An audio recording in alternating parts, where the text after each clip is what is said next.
Assalamu alaikum everyone. 12 ঘণ্টীয়া ডিবেটৰ অন্তত Waqf amendment বিল 2025 4 এপ্ৰিলত ৰাজ্যসভাত ৰাতিপুৱা 2টা বজাত পাছ কৰা হয়। লোকসভা আৰু ৰাজ্যসভাত এই বিল পাছ হোৱাৰ পিছত বহু ধৰণৰ মতবিৰোধ দেখা পোৱা গৈছে।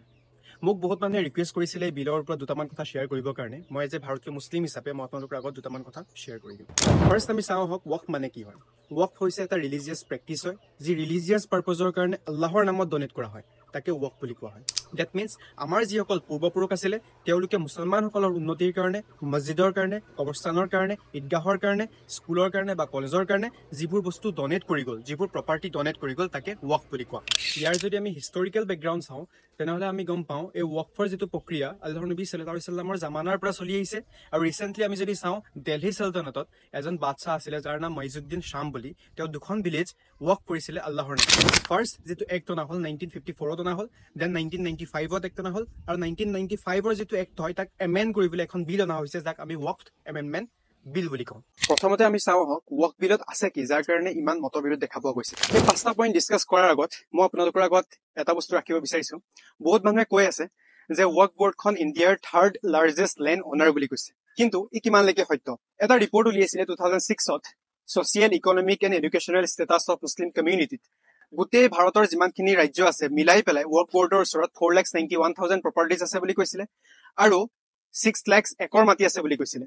এতিয়া যদি ৰাউণ্ড আপ কৰি প্ৰায় 10 লাখ একৰ মাটি আছে বুলি কৈছে। কিন্তু যদি আপুনি কম্পেয়াৰ কৰে তামিলনাডুত হিন্দুৰ যিটো ট্ৰাষ্ট ফাণ্ড আছে তাত 4.47 লাখ একৰ মাটি আছে, অন্ধ্ৰপ্ৰদেশত 4.65 লাখ একৰ মাটি আছে। ডেট মিনছ মুছলিম মানুহৰ গোটেই ষ্টেট মিলাই পেলাই যিমান লাখ একৰ মাটি আছে তাতকৈ হিন্দু মানুহৰ অকল 2খন ষ্টেটত তাতকৈ বেছি মাটি আছে। ইয়াৰ পৰা আমি গম পালো যে ৱকফ বৰ্ডখন 3rd লাৰ্জেষ্ট লেণ্ড অনাৰ নহয়। প্ৰথমতে আহিলে ৱকফ বৰ্ড কম্পজিশ্যন। আগতে চেন্ট্ৰেল ৱকফ বৰ্ড আৰু ষ্টেট ৱকফ বৰ্ডত অকল মুছলিম মেম্বাৰ থাকে, কিন্তু এতিয়া যিজন CEO হ'ব তেওঁ নন মুছলিম হ'ব লাগিব বুলি কৈছে, আৰু এটলিষ্ট 2জন নন মুছলিম মেম্বাৰ থাকিব লাগিব।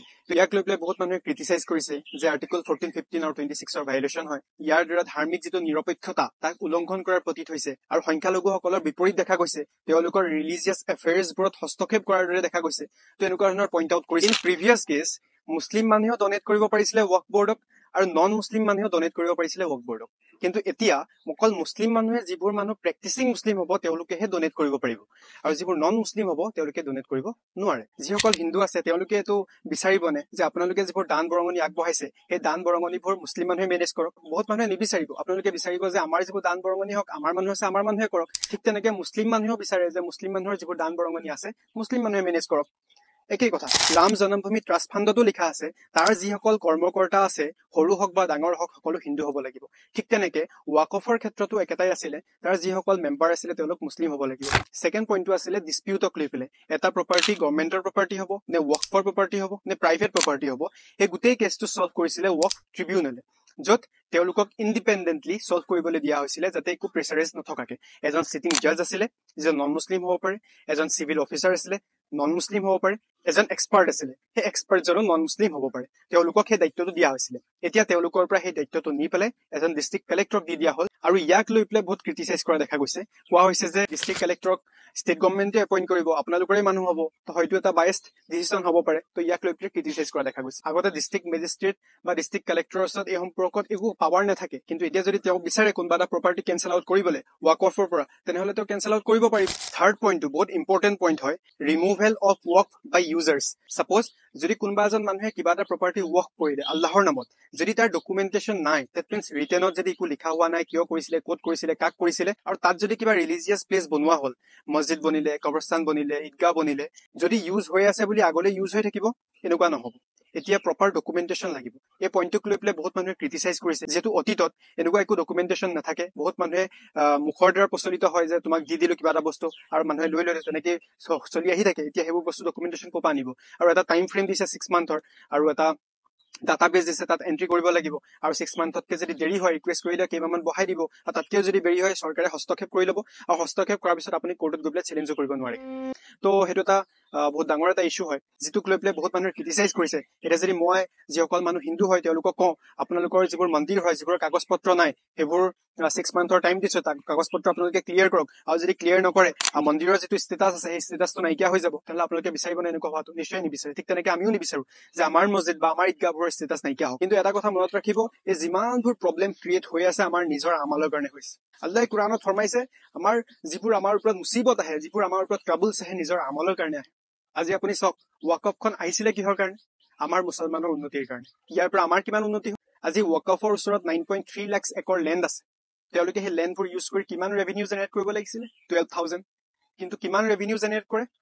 163 crore অনলি। 11,800 crore ক'ত গ'ল? আজি সেই প্ৰপাৰ্টিবোৰৰ পৰা স্কুল খুলিব পাৰিলেহেঁতেন, হস্পিটেল খুলিব পাৰিলেহেঁতেন, শিক্ষাৰ কাৰণে মানুহক হেল্প কৰিব পাৰিলেহেঁতেন।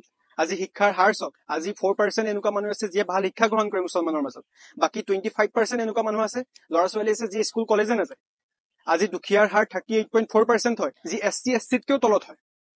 তো সেইবোৰৰ কাৰণে আমি কি প্ৰচেষ্টা ল'লে, কি চেষ্টা কৰিলে? সেইটো কাৰণে আমি যিসকল ৰাহবৰ আছে তেওঁলোকক কুৱেশ্যন কৰিব লাগে, আৰু যিসকলে উল্টা পুল্টা কাম কৰি আছে, যিসকলে মিছগাইড কৰি আছে, সেইবোৰতো খবিছ হয়। তেওঁলোকৰ এজেণ্ডা সেই বাবৰি মছজিদ ভঙাৰ পৰাই ষ্টাৰ্ট হৈছিল। কিন্তু আমাৰ ৰাহবৰবোৰে কি কৰিলে? আমাৰ ৰাহবৰবোৰে মুছলমানৰ কাৰণে যিবোৰ সা সম্পত্তি আছিলে, মুছলমানৰ কাৰণে কিমান খৰচ কৰিলে? মই চাই আছিলো পাৰ্লিয়ামেণ্টত এজন মানুহে কৈ আছে ইণ্ডিয়াৰ বাহিৰত ইছলামিক কাণ্ট্ৰিবোৰত ক'তো ৱাকফ বৰ্ড নাই, অলপতো হোমৱৰ্ক কৰি আহিব লাগে। তেওঁলোকে যিমানবোৰ কাণ্ট্ৰিৰ নাম ক'লে প্ৰতিখন কাণ্ট্ৰিতে ৱাকফ বৰ্ড আছে। চিৰিয়াত আছে, লেবাননত আছে, জৰ্ডানত আছে, ইৰাকত আছে, চুডানত আছে। তো চবতে তেওঁ যিবোৰ নাম ক'লে চবতে ৱাকফ বৰ্ড আছে। কিন্তু ইমানেই কনফিডেন্সত কৈছে লাইক মানে ক'তোৱে নাই। আৰু লাষ্টলি আপোনালোকক এনেকুৱা কেইটামান সলিউশ্যন কম, যদি আপুনি ফ'ল' কৰে এই বিলখনে আপোনাক একো হাৰ্ম কৰিব নোৱাৰে। এই ভিডিঅ'টো ইনশাল্লাহ শ্বেয়াৰ কৰক যাতে সকলোৱে পাই যায়। প্ৰথম হৈছে যিসকল লোকে প্ৰটেষ্ট কৰি আছে তেওঁলোকৰ লগত সহযোগ কৰা। ছেকেণ্ডলি, আপোনালোকৰ মছজিদত মছজিদ কমিটি আছে, তাৰ প্ৰেচিডেণ্ট আছে বা ছেক্ৰেটাৰী আছে, যেনেকে মই আমাৰ ইয়াৰ ছেক্ৰেটাৰী হয়। চ' প্ৰেচিডেণ্ট বা ছেক্ৰেটাৰী ঈদগাহ হওক, মছজিদ হওক, কবৰস্থান হওক, তেওঁলোকে মছজিদৰ যদি ডকুমেণ্টেশ্যন ক্লিয়াৰ নাই তেনেহ'লে ডকুমেণ্টেশ্যন ক্লিয়াৰ কৰিব লাগে। যদি ৰেজিষ্টাৰ হোৱা নাই ৰেজিষ্টাৰ কৰিব লাগে। থাৰ্ডলি, কিবা এটা যদি ৰাজহুৱা সিদ্ধান্ত হয় আলোচনা মৰ্মে কৰিব লাগে, আৰু তাৰ এখন প্ৰচিডিং থাকিব লাগে, আৰু মানুহৰ চাইন থাকিব লাগে, যাতে পিছত বেমেজালিৰ সৃষ্টি নহয়। ফৰ্থলি, আমাৰ ওচৰত এটা ডাটা থাকিব লাগে, কিমান এনেকুৱা ল'ৰা ছোৱালী আছে যিসকলে শিক্ষা গ্ৰহণ কৰি আছে, কিমান ল'ৰা ছোৱালী এনেকুৱা আছে যিসকলে পাছ আউট কৰি ওলালে, আৰু কিমান এনেকুৱা মানুহ আছে যিয়ে বহুত দুখীয়া হয়, যিয়ে সহায়ৰ যোগ্য হয়। এই সকলোখিনি ডাটা আমাৰ ওচৰত থাকিব লাগে।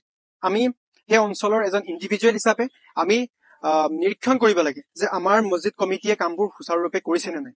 যদি কিবা প্ৰব্লেম পায় তেওঁক গৈ পেলাই সুধিবগে লাগে, যাতে ক্ৰিষ্টেন ক্লিয়াৰ হৈ থাকে বস্তুবোৰ, যাতে পিছত বেমেজালিৰ সৃষ্টি নহয়। আমাৰ উম্মতৰ কিবলা এটা হয়, আল্লাহ এজন হয়, আল্লাহৰ নবী সাল্লাল্লাহু আমি সকলোৱে মানো, কিন্তু আমাৰ মাজত ইমানেই বেমেজালি, আমাৰ মাজত হাসাদ হিংসা এনেকুৱাই বেছি যে এজনে আনজনৰ উন্নতি দেখিব নোৱাৰো। তো এনেকুৱা হলে উম্মতৰ কেতিয়াও উন্নতি নহব। সেইটো কাৰণে আমি নিজে নিজৰ জাতৰ পৰা আমি যাতে গুড ডিডছ কৰো, যাতে যিবোৰ আমল আমি কৰো আল্লাহ যাতে আমাৰ লগত ভাল ফাইছলা কৰে। যিমানবোৰ মুচিবত আহি আছে আমাৰ নিজৰ আমলৰ কাৰণে আহিছে, যেনেকুৱা আমাল ওপৰলৈ যাব আল্লাহ তাআলা তেনেকুৱা আমাৰ লগত ফাইছলা কৰিব। আল্লাহ তাআলা আমাক সকলোকে ইয়াৰ ওপৰত আমল কৰিবলৈ তৌফিক দিয়ক। যিমানবোৰ হক কথা আছে, যিমানবোৰ সত্য কথা আছে ইয়াৰ ওপৰত চলিবৰ কাৰণে তৌফিক দিয়ক। জাযাকাল্লাহু খাইৰ।